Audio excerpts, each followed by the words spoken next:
Hello and welcome again to our channel. This is Dapsy Chess. We have a very interesting game we want to show you today. This is a game between a strong grandmaster, actually I'm going to say a super grandmaster, rated 2777 versus a FIDE master rated 2384. This is a very interesting game, being that it's not all the time we see a super grandmaster lose a game. And not just lose a game, but lose a game you are actually winning against a much lower rated player. All right, this was a big offset, and of course, and I'm sure this game kind of fell under the radar because this tournament, the Qatar Masters 2024, was actually going on while the World Championship also going on, and also while the Nigerian National Chess Championship was going on. So let us see what happened in this game. Like I said, it's a very rare occasion where a super grandmaster having an advantage just loses to a much rated player. So let us see what happened in this game. D4 was played by Abdusatovov Nodibek from Uzbekistan. Knight f6, c4, g6, f3. Now the opponent from Iran, FIDE master Mahdavi Reza, is trying to employ the King's Indian defense here. And when we talk about the King's Indian defense, it actually involves the fianchetto of a King's bishop, the bishop on the King's position, fianchetto of the King's bishop's position, King's bishop. What am I talking about? So, and after the bishop goes to g7, castles will play d6, and then white tries to play either e5 or c5, trying to hit at the center point, white center point. So now f3 was played here. Well, I read this is a rare. For me, it's rare. I rarely come across this line, but I mean, this is called the Indian defense anti-Grunfeld Alekan variation. I don't know, but f3 was played in this position, and of course the FIDE master just continued his development of the move bishop to g7. After the move e4, white has a very, very nice center. He has his pawn on c4, d4, e4, and f3, and all the pawns pretty much control every square in the center. So this is already looking good for white, right? But let's keep going. So d6 is played. Now d6 is a very important move in the King's Indian defense, and the idea of the d6 is actually to stop the e5 from being a threat. For example, if you play e5, if I capture back here and you go back here, now I can just take the queen and you lose the right to castle. Sorry, who's taking the queen, black or white? Black. Black takes the queen, sorry, and you lose the right to castle. All of a sudden, it's not so good for white. So d6 is played, and knight to c3, castles, knight ge2. Now this is like this is almost like a what do we call it? A sandwich, yes, a sandwich variation of the KID. Looks very much like this sandwich variation. Yeah, it does look like, but the difference is in this position we have the knight ge2, which is also part of the sandwich variation. Bishop e3 is going to come at some point in time, but that didn't go the way we expected from this position. So actually now we are in this King's Indian defense, the sandwich variation. So c5 is played, and of course c5 is a very important move in the recent handle of the King's Indian defense, the sandwich variation. Normally we used to play e5 a lot, but nowadays c5 has been proven to be a much better move. So c5 is played, d5, immediately white closes the center, and let's always remember this: anytime your opponent closes the center, yeah, that means your opponent is trying to attack you on the flank. Just always have an idea, always have that in mind. When the center is closed, your opponent is about to go for a flank attack. So d5 is played, e6. Of course, you always have to play e6. You don't want your opponent to have such a strong pawn chain without being contested. So e6 is played. And the idea of also playing the e6 is after the exchange of the pawns, your rook comes to the e8 square, where it actually has some pull on the e file. So after the move e6, knight g3, captures on d5, captures with the c pawn. Of course, you don't want to capture with the e pawn, giving yourself an open e file. But let me see, it's a possibility. Yeah, it's a possibility. So c d5 actually gives white more advantage. So a6, of course, they have a6 to play b5. It's very important you keep an eye on your opponent's moves, the threats, and try to stop them. a4 is played. Now knight b d7. Of course, black has to now develop the pieces, starting with the knight.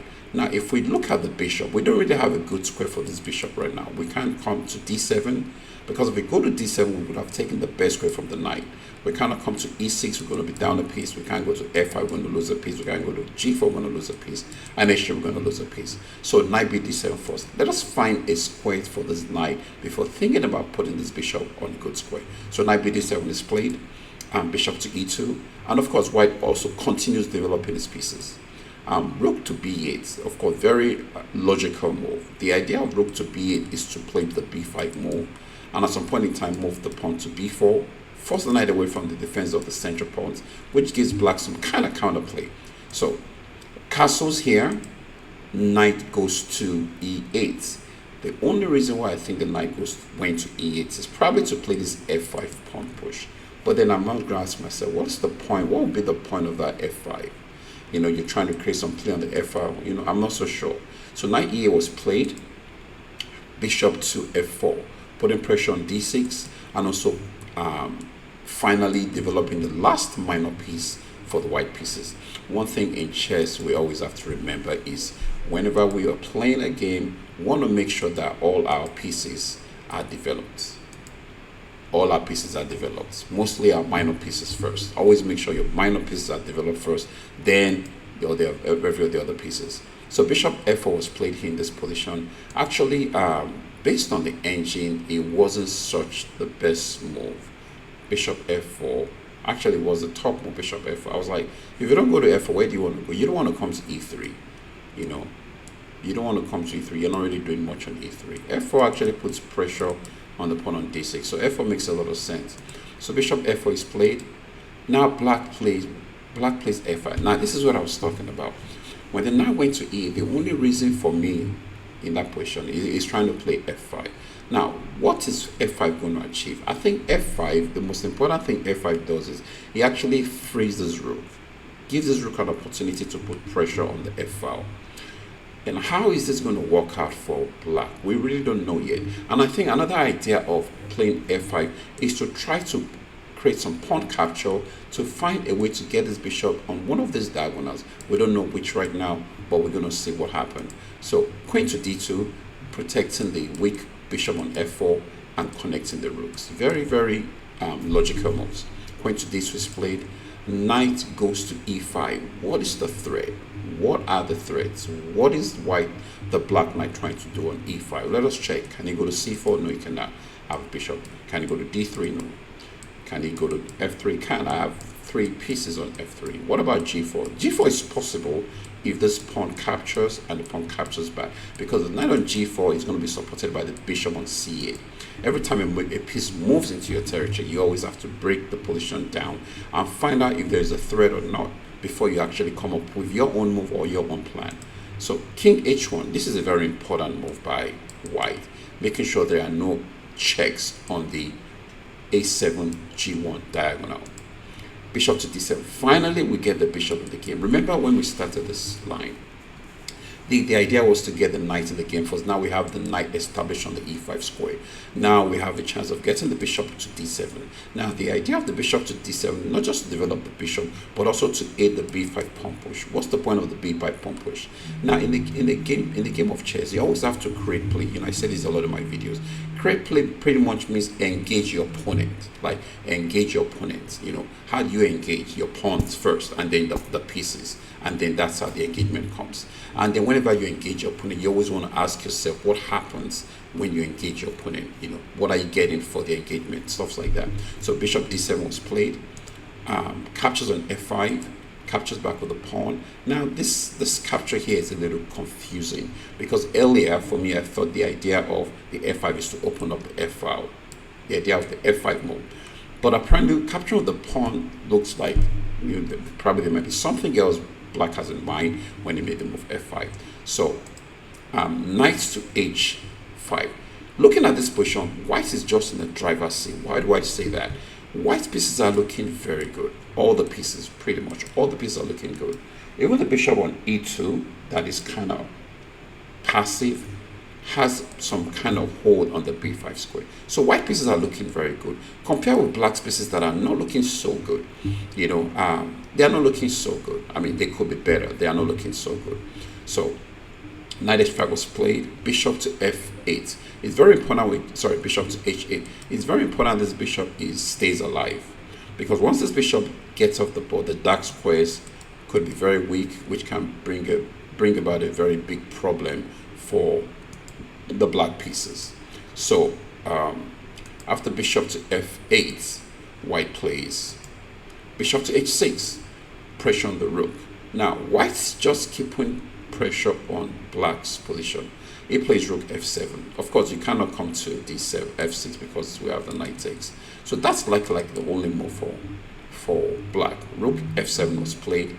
Now g4. Now this is very interesting.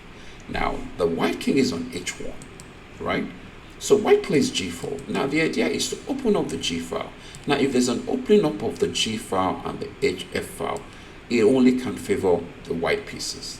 Now, why am I saying this? So even though we have 1, 2, 3, 4, maybe 5 pieces on the king side trying to defend this king, we have 1, 2, 3, 4, 5 also, and we can always add this. So what we could do is we could get to exchange the rook on f1 for the rook on f7 and bring the other rook to the king side. But we cannot say that about the rook on b8. The rook on b8 right now is only looking to create some kind of play on the queen side. How that's going to happen, we have no clue. So knight g7 is played. After knight g7, rook to g1. Of course, the pressure on the g file can be very annoying for the black pieces. After the move rook to g1, b5, you have to make the move b5. What does the engine says? Yeah, you have to make the move b5. Knight g6 is another possibility, but you have to make the move b5. What's the point of making the move b5? It's very important for us to get this rook on b8 in the game. We have to make sure that rook is doing something, because the longer the rook stays on b8 doing nothing, the more useless the rook looks and the more problem black might have in this position. So b5 is played. After b5, captures back. It plays rook to a7. Now, this is a point where I was a little confused. The rook a7 was given as a blunder, not necessarily because white is losing, but because white failed to take advantage of his position. That means white was actually winning at this point before the move rook a7. This is very unusual, especially looking at the ratings of these players. White is rated 2777. Black is rated 2394. It's not every time or every day you see a super grandmaster throw away a totally won position to a much lower rated player, and that is the case in this position. So the question is, why would the GM make a rook a7 move? Of course, the idea is to try to put pressure on the 7th rank, but this is the thing: your attack is actually coming on the queen side, on the king side. So what's the point of you bringing this rook away? Earlier on, I was talking about the idea of exchanging the rook on f7 for g1 and then bringing this other rook here. Why do we want to bring the rook here? Because this is where the play is right now, not here. Sorry, not on a7. So that's another thing that tells you that when you're playing a game, always know exactly where the play is. And that's where you want to direct your pieces. Because if you move your pieces to some other part of the board, it doesn't matter if you're 2777, you can have problems. And that's exactly, this is a very good example of such. So rook a7 was played. Immediately after rook a7, the engine said this is just a very slight edge for white. So b4, of course, b4 has to be played. Getting this knight away from the c3 square is very it's a big deal for black, because now the knight doesn't get to control the b5 square and the central square. So the knight pretty much has to come back to d1 or maybe f2 or just try to get to the king's position. But now here's the question: what would have been a good move for white in this position? Bishop g5 was a very, very annoying move. Bishop to g5, because after bishop g5, we're pretty much threatening a check to pick this pawn on h7. So that forces the queen to go to f8, right? After queen goes to f8, we can simply open up the g file. After captures, bishop captures back. Now there's knight to e4. Now we're still threatening that check on f6 because we have two guys keeping an eye on that square, and you have two as well. So that's a very strong threat for the white pieces. And now if bishop takes e4, we have f takes e4. So we have our pawns protected. We have the bishop on h8, which is looking really bad. There's a knight on g7, which is looking really bad. Pretty much all white pieces are doing something, but we cannot say the same thing for the black pieces. So this is the question: how did the 2777 Super GM miss this? Well, this is chess for you. Things happen. But this is what we need to learn. Why do things happen? You know, that's another topic we're going to talk after at some point. So let us go back to the game itself. And after the captures, rook a7, b5 was played, b4 was played. Now, captures on f5. Now, white sacrifices a piece. I mean, you have to know that. You know, these super grammars, they don't move back. Now, after this piece sacrifice, the game is totally even in most variations. Takes on c3. Captures back with the queen, setting up a very interesting pin on the c3, g7 or h8 diagonal. So let us see what white can make out of this. So queen to h4, very important. Finally, the queen comes into the game very first time with a threat, and the queen has pressure on the two minor pieces on the h file. So after the move queen to h4, bishop takes g7. Bishop takes g7, knight takes g7. Now, rook takes will be a bad move because we have rook takes g7 check. If the king takes, we have rook takes check, and then white is back to winning. And I think this is what white saw, but black didn't have to take the knight on g7. So after knight takes g7, black simply moves the king away from the pressure on the f file, and this is still even. Based on the engine, this is still even. But this is one thing about chess: once you lose your chance at any point in time in the game, sometimes it's very difficult for you to get that chance back. And this is like a psychological thing. Now the Super GM plays bishop to b5. Like I said, I have no clue what the GM was thinking about here. And you know, I've said this a lot in a lot of videos. Chess is a very mental game. You know, one mistake, you know, you make a not so good move, guess what's going to happen? A blunder is knocking on the door, coming very soon. So the rook a7, which was not the best move, is now leading to a blunder. So after bishop to b5, white is simply losing this game. So take on b5, take on d7, f7, knight takes back, rook g4, putting pressure on the queen goes to e7, knight check, knight goes to e5. Now we have 1, 2, 3 pieces for white. We have 1, 2, 3, 4 for black. If white doesn't create some magic in this position to attack this king to get a favorable position, I think white is just going to be busted. And that's exactly what happened in this game. Rook to g7 is played. Queen f6, making sure the knight is defended multiple times. The pin is taken care of.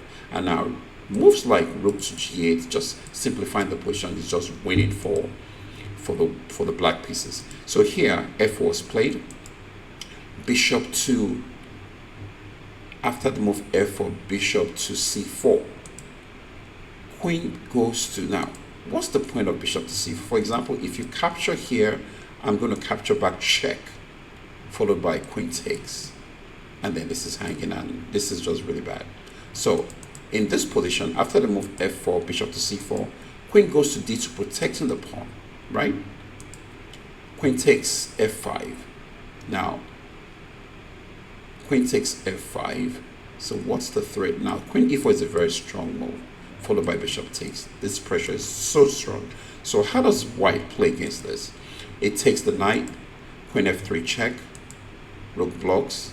Now in this position, black made a bad move, but you know what, it's a move you would have almost wanted to play. Bishop takes here, you know, winning the exchange, winning the game, but there was a stronger move here. You know, if I can, in this position, if I can bring this queen here, check, right, the rook comes back, and if I can check on this diagonal, that's just made. But I can't do that right now because the queen keeps an eye on this. So in this position, this is actually a stronger move, I think. Rook takes b2. For example, if the queen takes, I have queen f1 check, rook has to come back, our bishop takes check, queen has to go to g2, and our bishop takes. That's a checkmate. What a way to finish this game. You know, it's interesting how Like I said, it's rare we see situations like this. A super grandmaster having an advantage, not being outplayed, having an advantage, and then just throwing the advantage away over and over and over again. So after the move, bishop takes d5. At this point, I think white resigned. White resigned because the immediate threat is actually queen f1 checkmate. That's the immediate threat. Queen f1 checkmate. So for example, if pawn push, this will not work because I can still take check and then just take. Oh, sorry, I can even just take with the bishop, right? Because if queen takes, there's rook g8. So, and that is how this game ended. All right, there are actually several offsets in this Qatar Masters. Like I said, while we all were watching the World Championship and the Nigerian National Chess Championship, there were some very interesting games going on at the Qatar Masters, and this is just one of them. We are definitely going to be coming back with some other games from this tournament. Some very, very interesting offsets as well. Okay, that's it for now. Thanks for staying this long. Check out the video, let us know what you think, and comments, critics, everything is welcomed. See you soon, take care, God bless, and bye for now.